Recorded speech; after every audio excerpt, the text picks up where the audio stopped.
Pierre de Bois-Guilbert. La chronique va commencer par toi, mon cher Pierre. La consultant cinégétique que tu es a mis en place une rubrique aujourd'hui. De quoi va-t-on parler? On va parler des réseaux sociaux. Tiens donc. Et j'ai intitulé ma chronique La riposte. Ah, Et j'ai pris exemple sur ma consoeur Daphné Foucault en écrivant mon texte pour être sûr de passer pour professionnel. eh bien tu fais bien. Allons-y. Alors je commence. Il s'appelle au pluriel Franc Allais, Margot Ventress, Richard Surterre, Pavégan, Johanna Clermont, Papa Chasseur, Romain, Denis Plat, Hervé, Laurent Fac, Michael, G. Deschênes et bien d'autres encore. Et qui va à la chasse qu'on reçoit Certains sur ont plateau un régulièrement. pseudo, d'autres pas. Ils ont tous en commun d'être chasseurs. Ils s'appellent Cédric, Nathalie, Agriskipi, J'aime les paysans et bien d'autres encore. Tous sont agriculteurs et membres du collectif des Agri-Twittos. Ils s'appellent Le Tolzac, la bouchère rock'n'roll, Pierre Fry. Ils sont fourreurs, bouchers, artisanaux ou exercent d'autres métiers qui ont tous en commun de travailler avec les animaux. Tous ont compris que la chasse, l'élevage, l'agriculture, l'équitation, pour ne parler que de ça, sont les premières cibles de la déconstruction sociétale à laquelle nous assistons. Plus de chasse, plus de viande, plus d'utilisation d'animaux pour nos loisirs ou pour le sport, ce sont les objectifs de nos opposants. Certes, ils sont une minorité, mais ils s'imposent chaque jour davantage dans le débat sociétal grâce aux réseaux sociaux et surtout au moment d'une campagne présidentielle. Tous ceux que je viens de nommer n'ont pas nécessairement de responsabilité institutionnelle ou professionnelle, mais ils s'expriment au nom de leur passion, au nom de leur métier, de leur mode de vie qu'ils voient vaciller sous les coups de boutoir des animalistes et de leurs porte-voix que sont devenus les grands médias.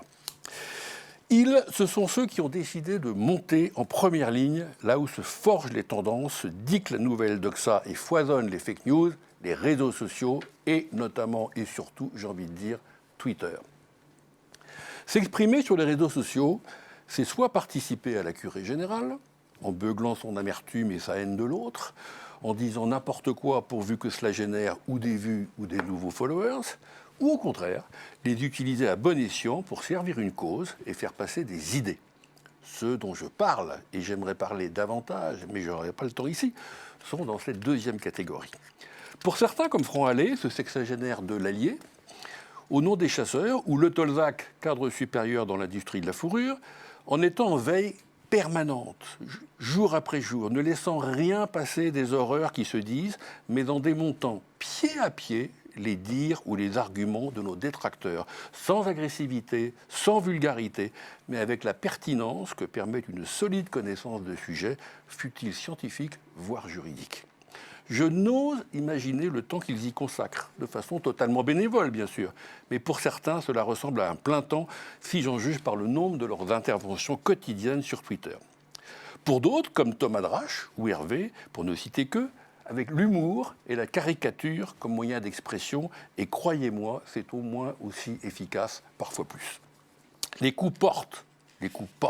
Aucune des saloperies colportées sur les activités qui nous intéressent ne reste sans réponse, sans réplique argumentée et sourcée. Ce qui prouve que cela est possible pourvu que l'on s'en donne la peine.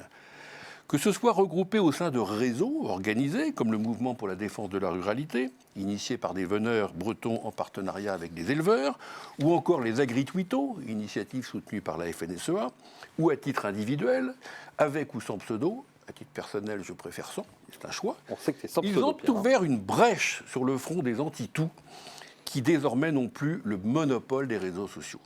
Combien sont-ils ?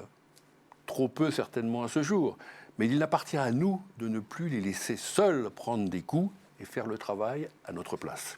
Nous l'avons dit à de multiples reprises ici même, nos cultures, nos traditions, nos patrimoines sont en jeu, et nous avons trop mis de temps à nous en rendre compte. Les faiseurs d'opinion des temps modernes sont les réseaux sociaux.